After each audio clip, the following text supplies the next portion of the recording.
तो सरकार भी ये सोच रही है कि आज 1 लाख आदमी, तो आने वाले समय में फर्रुखनगर में कम से कम 5 लाख आदमी आएंगे।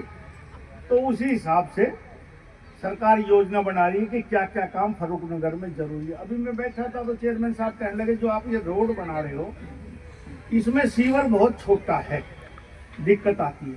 तो मैंने कहा कल आ जाओ, पब्लिक हेल्थ में है तो कल एससी को बुला के इस बारे में बात कर लेंगे कि रोड बनने से पहले पहले ये सीवर लाइन चौड़ी हो जाए, बड़ी डल जाए, तो आने वाले समय में दिक्कत ना हो। क्योंकि चाहे कागजों में सेंसस के अनुसार सेंसस 2011 में हुई, 2021 में कोरोना की वजह से सेंसस ही नहीं हो पाई, अब चालू होगी जुलाई से।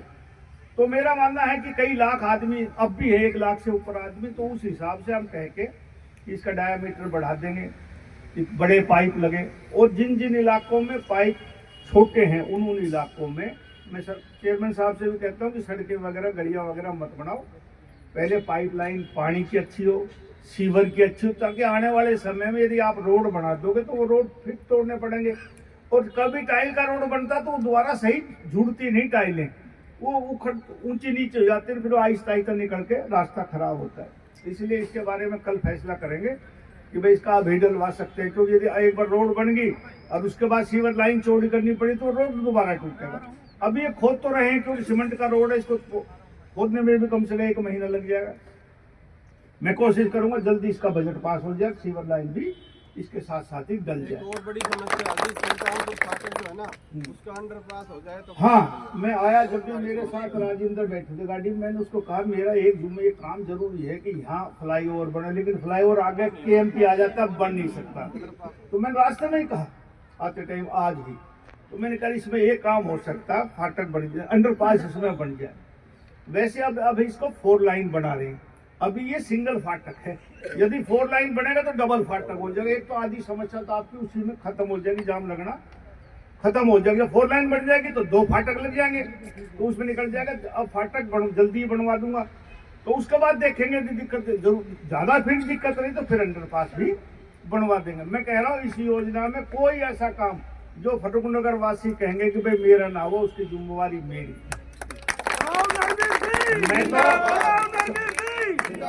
सरकार में एक बात कहता हूँ, भाई जो ना हुआ वो मेरा कसूर, और जो हुएगा वो भी मैं ही करूंगा, कोई और किसी का कोई कसूर ना है।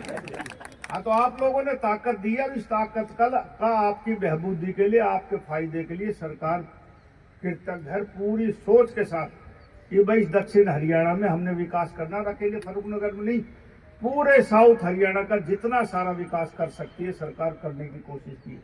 अभी चेयरमैन साहब मेरे से कह रहे बैठे कि सब एक बिजली बोर्ड तैयार हुआ है, मुख्यमंत्री ने बुलवा दो। मुख्यमंत्री हाँ ना, सैनी है थोड़ा फर्क। तो मैंने कहा हाँ, कहता है घबराने का होता है भाई। हाँ, और मुझे राज्यों में रहे हैं लोगों ने मुझे मांग की है कि सैनी साहब को लो, मैं कि मंत्री जी को। हाँ ना, मैं भी कह सकता हूँ सैनी साहब आओ, तो मैं ये भी कहता हूँ मैं अब क्या आएंगे मुख्यमंत्री जी, सही है। अरे लोग मुझे पता लोगों ने मांग की है, तो कहने को मैंने कह दिया बीरबल सैनी, चलो वो भी नायक सैनी भाई कह दिया, लेकिन वो 36 बिरादरी का मुख्यमंत्री है, एक अच्छा मुख्यमंत्री है। और आज तक हरियाणा में इतना हंसमुख और इतना मिलनसार मुख्यमंत्री ईमानदारी से नहीं मिला। ये आप भी महसूस करते, मैं एक मंत्री हूँ इसलिए बड़ाई कर रहा हूँ, ऐसी बात नहीं है। मैं तो 7 मुख्यमंत्री के साथ काम किया, लेकिन इस मुख्यमंत्री का आप चेहरे पर कभी शिकन नहीं देखोगे। रात को 11 बजे भी घर घुसता है तो हर आदमी से मिलने की कोशिश करता है, भाई कोई घर के दरवाजे पर खड़ा तो नहीं, सबसे मिलकर अंदर घुसता।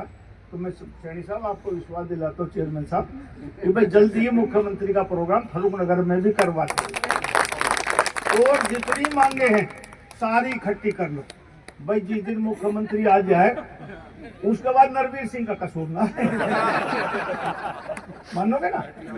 अपने बांट लो और क्या करो ना, जब मुख्यमंत्री आएंगे ना तो मुख्यमंत्री की जिम्मेवारी है भाई जो चेयरमैन मंजूर करा देगा मैं इसकी हाँ में हाँ मिलाऊंगा, और फिर कोई कसूरवार रह जाए तो मुख्यमंत्री और दोनों जिम्मेवार। मैं 50 में कह रहा हूँ, कोई बात मैं, ये मेरी जिम्मेवारी, मैं मुख्यमंत्री को एक प्रोग्राम यहाँ रखते हैं। बाईपास मैं कह रहा हूँ, बाईपास हम बना रहे हैं, पहले अखबार नहीं करते, तब मैंने फैसला करवा दिया कि नहीं भाई जहाँ जहाँ जरूरत है और ये बहुत है। बस अड्डा बनाएंगे, ये मुख्यमंत्री नहीं आएंगे तब भी बस अड्डा बनाएंगे, बाईपास नहीं आएंगे जब भी मैं बनवा रहा हूँ। और बाकी सैकड़ों मांग होती है, वो सारी अपनी मांग रख लेना और जल्दी मुख्यमंत्री जी को बुला लेंगे जैसे ही हमारा बजट खत्म होगा। क्योंकि अभी जनवरी तो हमारा प्री बजट मीटिंग चल रही है, अभी 4-5 मीटिंग हमारी हो चुकी और सारे हरियाणा में होनी है। इसका नोडल अधिकारी हमारा HSIDC है, तो मेरा महकमा है, तो मुझे भी वहाँ रहना पड़ता है। अभी पानीपत में, कभी रोहतक में, कभी हिसार में, कभी अम्बाड़ा में, फिर विधायक दल की 2 दिन मीटिंग है 27-28 को। तो यो महीना तो प्री बजट संवाद में ही चला जाएगा, किस किस तबके की क्या क्या मांगे हैं। और फरवरी में देखता हूँ हो गया तो नहीं, फिर मार्च में शुरू में हमारा बजट आएगा, उसमें 10-15 दिन बजट सेशन में लगते हैं। या तो फरवरी में प्रोग्राम में पूछ लूंगा। मुख्यमंत्री जी कल गुड़गांव में है। मंत्री जी हमारा तो इसी बजट में सेंक्शन करा देंगे। हाँ ना, ये कोई बात, ये हो जाएगा, ये इसमें बजट में सेंक्शन ना होना, ये हो जाएगा। आपने रोड तोड़ करवाया था जी, हाँ। 6.5 फुट का और टुकड़ा बच रहा है जी, कुछ ना और थोड़ा करवा दे पावर हाउस का। और हाउस का है, अरे कर लो, हो रहा है जी। कौन रोक रहा है? नहीं हो रहा है नहीं उसका जी, अभी तो रुक ही रहेगा जी, आपका होगा जल्दी होगा जी। अरे मैंने कही और कैसे कहूँगा, कर दो। काम चल रहा है उसको। हाँ कर लो कर लो। सेंक्शन है वो। अरे सरकार की जमीन जहाँ करना कर लो, कोई वो भी सरकार कर लो। मैंने कौन सी परमिशन ली थी तुमने? मैंने तो कही, जब मैं कह रहा हूँ कर लो, कोई रोक के मेरे को बता दियो। नहीं उसमें पास है जी, उसमें डिवाइड। आज भी मेरा आदेश है, कर लियो, कोई दिक्कत ना। और कोई मांग होगी मैं कल ही बता दूंगा। मंत्री साहब, एक फैमिली आईडी की बहुत दिक्कत हो रही है। करो भाई, ये चेयरमैन साहब का काम। भाई एक रिक्वेस्ट हाथ जोड़ के, भाई हमारे कल राष्ट्रीय अध्यक्ष आ रहे हैं गुड़गांव में, और भाई 11 बजे का सही उनका एक्चुअल का टाइम है, लेकिन आधा घंटा पहले आप पहुंच जाओगे तो बड़ी मेहरबानी। लेकिन ज्यादा से ज्यादा संख्या में आओ, पहली बार आ रहे हैं।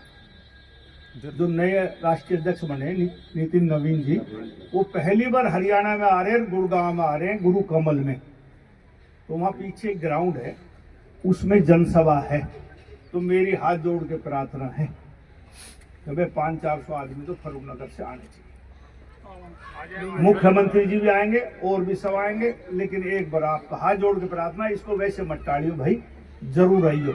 और जैसे हमारे मंडल अध्यक्ष ने घोषणा कही ना कि कल हम अनिल ने भाई ने कि हम यहाँ से चलेंगे, तो यहाँ 9:30 बजे से इकट्ठे हो जाओगे, तो 1 घंटे में आराम से आप गुरु कमल आराम से पहुंच जाओगे। तो 10:30 बजे तक, मेरे को तो पार्टी ने कहा कि 10 बजे कहना, लेकिन मैं कह रहा हूँ वो आएंगे सही 11 बजे, क्योंकि हम रिसीव करेंगे 10 बजे उनको बॉर्डर के ऊपर। सिरोल बॉर्डर में तो मोटरसाइकिल काफला होगा तो घंटा लग ही जाएगा। तो आप 10:30 बजे तक भी पहुंच जाओगे ना, तो हमारा काम चल जाएगा। इसलिए हाथ जोड़ के निवेदन, भाई इसमें कल संख्या देखी जाएगी, मैं यहाँ वीडियोग्राफी कराऊंगा पट्टियाँ, हाँ इसमें पता लग जाएगा यार लोग आना चाहते हैं। तो मेरी आपका रिक्वेस्ट है कि कल अनाज मंडी में इकट्ठे होके और भाई वहाँ जरूर आना।